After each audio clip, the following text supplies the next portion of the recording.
అనంతపురం జిల్లా కుందిర్పిలోని ఓ పురాతన ఆలయానికి నాగబంధం ఉన్నట్లు వార్తలు వైరల్ కావడంతో ఎట్టకేలకు పురాతత్వ శాఖ అధికారులు కుందిర్పిలోని ఆ పురాతన ఆలయాన్ని సందర్శించారు. ఈ సందర్భంగా జిల్లా పురావస్తు శాఖ ఏడీ రజిత ఆధ్వర్యంలో ఆలయ తలుపులు తెరిచి గర్భాలయంలోకి ప్రవేశించగా పలు ఆసక్తికర విషయాలు వెలుగు చూశాయి. కొంతమంది వ్యక్తులు ఆ ఆలయాన్ని సొంత ప్రయోజనాల కోసం ఉపయోగించడంతో అధికారులు వారిపై ఆగ్రహం వ్యక్తం చేశారు. వెంటనే ఆ వస్తువులను ఆలయం నుంచి తీసివేయాలని సూచించారు. లేకపోతే తగిన చర్యలు తీసుకుంటామని హెచ్చరించారు. ఇక ఆలయంలోని రహస్య గదిలో కృష్ణదేవరాయల కాలం నాటి కొన్ని విగ్రహాలను పురాతత్వ శాఖ అధికారులు గుర్తించారు.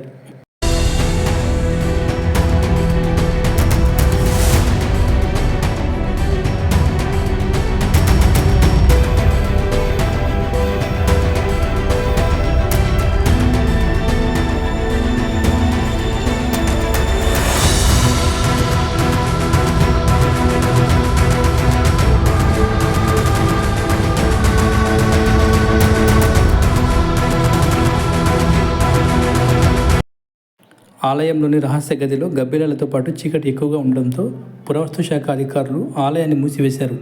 అనంతరం జిల్లా పురావస్తు శాఖ ఏడీ రజిత మీడియాతో మాట్లాడుతూ ఆలయ ముఖద్వారానికి నాగబంధం ఉన్నట్లుగా మీడియాకు వెల్లడించారు.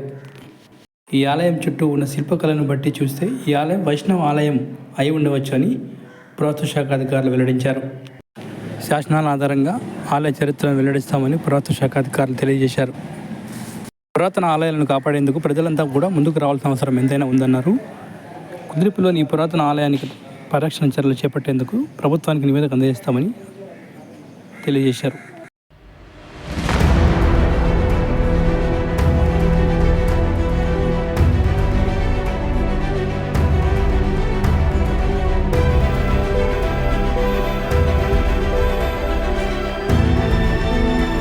ఆలయ ముఖద్వారానికి నాగబంధం ఉండడం కారణంగా మరింత మిస్టరీగా మారుతోంది. ఈ ఆలయాన్ని గుప్తనిధుల వేటగాల నుంచి రక్షించాలంటే ఏపీ పురావస్తు శాఖ అధికారులు తగిన చర్యలు తీసుకోవాల్సిన అవసరం ఎంతైనా ఉంది. ఇప్పటికైనా ఏపీ పురావస్తు శాఖ అధికారులు మేల్కొని ఈ పురాతన ఆలయానికి పరిరక్షణ చర్యలు చేపట్టాల్సిందిగా పలువురు చరిత్రకారులు అభిప్రాయపడుతున్నారు.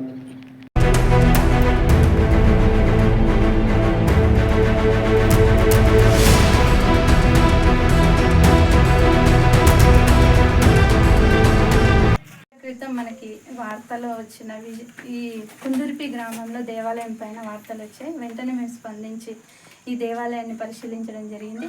మా పరిశీలనలో భాగంగా ఇక్కడ నాగబంధము, నాగ దేవతలు అంటే విగ్రహాలకు సంబంధించి మనకు ఆర్కిటెక్చర్ స్కల్ప్చర్స్ అన్నీ పరిశీలించడం జరిగింది. మనకు ద్వారం టెంపుల్కి మనకి ద్వారపాలకులు అంటాము. చూస్తే వైష్ణవ మతంలో ఉన్న ద్వారపాలకులు కనిపిస్తున్నారు.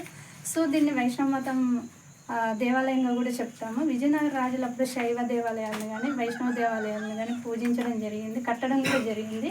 ఇక్కడ అన్ని స్ట్రక్చర్స్ శివలింగ, నంది, లోపల చూస్తే మనకు విగ్రహాలు కూడా శైవ మతం సంబంధించినవి, వైష్ణవ మతం సంబంధించినవి. నాగబంధాలు ఉన్నాయి. తర్వాత ఇక్కడ పెద్ద పెద్ద నాగుపాములు ఉన్నాయి. పక్కన మనం చూస్తే పెద్ద పెద్ద చిరుతలు కానీ సింబాలిక్గా మనకి ప్రతి ఒక్కటి కూడా విజయనగర రాజుల కాలంలో 16వ శతాబ్దంలో కట్టినట్టుగా మా పరిశీలన వచ్చింది. దీని మీద పూర్తి సమాచారం మేము అన్ని పరిశీలించి దీని మీద శాసన ఆధారాలు కానీ చారిత్రక ఆధారాలు అన్నింటినీ పరిగణలోకి తీసుకొని చరిత్రను వెలుగులోకి తెస్తాము. దీన్ని పరిరక్షించే బాధ్యత ప్రతి ఒక్కరిపైన ఉందని కోరుకుంటున్నా. కలెక్టర్ గారు కూడా రీసెంట్గా ఈ దేవాలయాలు ఇలాంటివి మనకు కనిపించనివి ఇంకా వెలుగులోకి రావాల్సిన ఎన్నో ఉన్నాయి.